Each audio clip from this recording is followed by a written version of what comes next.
Aujourd'hui, déjà, meilleurs vœux à tous.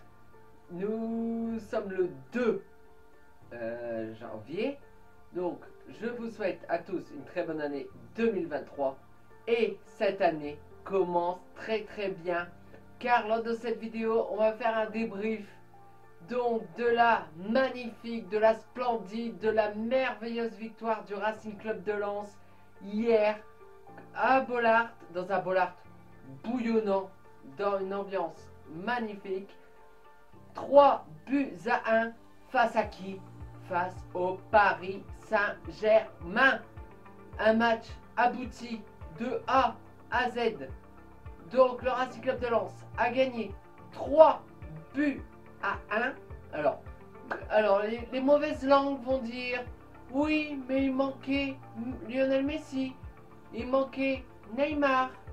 Mais de vous à moi, si on en reste au niveau de, si on reste sur la Coupe du Monde, l'un des meilleurs joueurs qui a même eu le trophée du meilleur buteur, une sorte de la Coupe du Monde, c'est Kylian Mbappé. Et Mbappé était là, Mbappé était titulaire. Mais il était pris par, comme je disais, j'ai envoyé un copain un message, et même sur mon Twitter, Mbappé a 3 pitbulls sur lui. Donc, c'était qui? C'était Grady, c'était Danso, c'était Medina. On avait, de toute façon, qu'est-ce qu'il y a à dire? Toute l'équipe est extraordinaire, mais cette défense, masterclass, comme je dis toujours. On a été donc de la tête et des épaules au-dessus du Paris Saint-Germain. Donc, tout d'abord, on a marqué dès la 6e minute. 5-6e minute dans ces eaux-là. Une magnifique reprise de la tête de Przemysław Frankowski, le Polonais. Alors, oui, non, ils n'avaient pas d'internationaux à la Coupe du Monde. Si. D'ailleurs, Frankowski a joué contre l'équipe de France en 8e de finale avec la Pologne. Comme ça, il trompe donc Donnarumma de la tête avec voilà, donc Lens a mené 1-0 dès la 6e minute de jeu. C'était la fête, voilà. Et mais malheureusement, sur l'engagement, quasiment, le Paris Saint-Germain a égalisé par, alors je ne sais même plus par qui. En soit, Paris a égalisé quasiment sur la remise en jeu. Un partout, donc voilà, on s'est dit, bon, bah, on a mené un petit peu, quoi. On est content de marquer le premier au Paris Saint-Germain. Maintenant, on va subir. Non, non, on va pas subir. Non, non, on va pas subir. Lens n'a pas du tout mis... Voilà, ils sont partis à l'avant. Vraiment en attaque, en avant. Et par la suite, en deuxième période, le Racing Club de Lens a marqué son 2e but. Et grâce à qui? Un autre joueur qui était à la Coupe du Monde. Bon, vous allez dire, ce pays-là, il est tombé au premier tour. Mais une grande sélection de football en principe, qui était la Belgique. Et par son buteur, enfin un des buteurs de l'équipe belge, qui était Louis Openda, qui a marqué avec, mais en soliste. En soliste, il a marqué en soliste un but magnifique. Il fait le crochet qu'il faut pour se débarrasser de son vis-à-vis. Et bon, faut l'avouer, je sais pas si vous avez vu le but, mais il rate un tout petit peu sa frappe, elle est en ras de sol, mais en faisant ce piège, en ratant cette frappe, elle rentre au fond elle rentre dans les buts. Le Racing Club de Lens mène 2 buts à 1, donc à la mi-temps.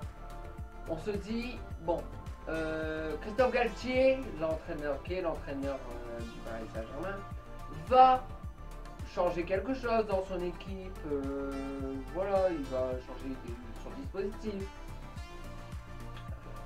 Voilà, c'était la chose que j'en disais parce que Vitinha, si vous avez regardé le match, Vitinha s'est chauffé énormément à la mi-temps.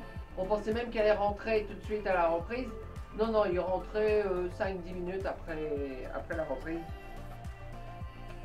Mais sauf que Lens, en première mi-temps, a marqué au bout de la 5e minute. Bah là, donc, avant d'être interrompu, par un coup de fil, une pub, quand on dit allô, il n'y a personne. Mais bon, aujourd'hui, on est de bonne humeur, donc on sourit de ça. Le Racing Club de Lens, donc, a tenu ce score. Tenu. Non.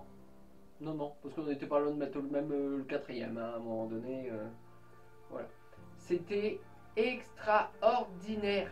C'était magistral. C'était le... Et en plus, ce qui était à noter, c'était le 100e match sur le banc de Monsieur, et je dis bien, Monsieur Franck Hez.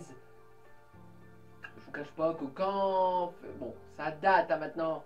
Quand Philippe Montagnier a été limogé et que voilà, Francaise est arrivé, on avait un petit peu peur. Bon, après il y a eu l'histoire du Covid, on est monté grâce à ce but de Florian Sotoka contre Orléans. Ouais, ça devait être Orléans. Oh, je ne sais plus. Ça date, il y a des lunes. Et voilà, et Francaise est arrivé. Et Francaise donc Francaise en Ligue 2 on a fait 2 matchs. Hein. Parce qu'après il y a eu la coupure par rapport au Covid. Puis bon, on connaît la suite. Première saison en Ligue 1, 7ème. Deuxième saison en Ligue 1, 7ème. Mais là, le Racing Club de Lens, donc après avec cette victoire, bon, est toujours deuxième. Parce que Lens était deuxième. On était à... Je me plus. 6 points. 7 points 7 points du 6 ou 6 points je pense du Paris Saint-Germain. Plus maintenant. Pardon. Le Racing Club de Lens est à 4 points du Paris Saint-Germain. Par contre, on est à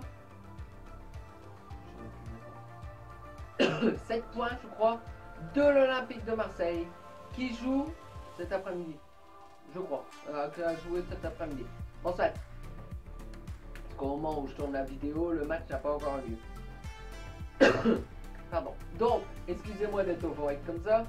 Ça me fait ma journée. Ça me fait... Aujourd'hui, je suis de bonne humeur. Franchement, voilà, un texte. Donc, la semaine prochaine, on va descendre un petit peu d'un cran. Le Racing Club de Lens ne joue pas en championnat, joue en Coupe de France à... un club régional ou de CFA 2, enfin de National 3 ou quelque chose de ce style-là. Alors, ne me demandez pas de dire le patelin, Montberry, quelque chose. Bon, soit, vous chercherez l'info. Hein. Donc, en Coupe de France, ce serait bien de faire un petit parcours en Coupe de France. Donc, je pense que, sachant qu'on n'a pas beaucoup, on n'a pas de profondeur de banc. Je pense qu'il y a beaucoup de titulaires qui seront sur l'équipe pour ce match. À moins que ce sera des jeunes, tout ça, de la réserve ou de l'équipe jeune du Racing Club de Lens. En plus, bon, incursion, pas incursion, il a dit franchement à la télé, Francaise avec les blessures, parce que oui, Pereira da Costa n'était pas là, il est blessé à l'épaule. Et on parle énormément d'une opération donc de l'épaule pour Pereira da Costa. Et c'est clair que le Racing Club de Lens, bon même si hier ça s'est pas vu, manque d'attaquants.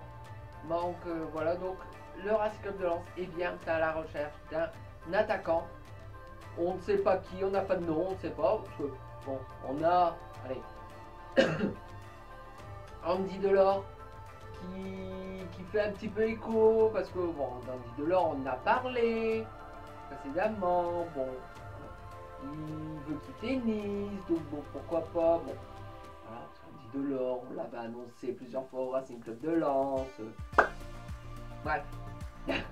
Sinon le prochain match du championnat c'est mercredi, pas mercredi ici, mais mercredi de la semaine prochaine, déplacement chez l'autre Racing, le Racing Club de Strasbourg qui n'est pas qui est avant-dernier de Ligue 1 aujourd'hui. C'est donc là il faut prendre les 3 points. Il faut prendre les 3 points et pas laisser partir Paris. Paris, je ne sais pas qu'est-ce qu'il fait, qui c'est qui reçoivent la semaine prochaine. Bon, je ne sais plus. Voilà. Enfin bref. Donc je réitère mes vœux.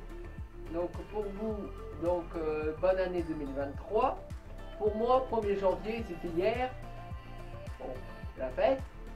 Et en plus, le Racing Club de Lens a mis par terre le Paris Saint-Germain. Donc, nous retrouvons donc dimanche prochain pour une nouvelle vidéo. D'ici là, portez-vous bien. Ciao!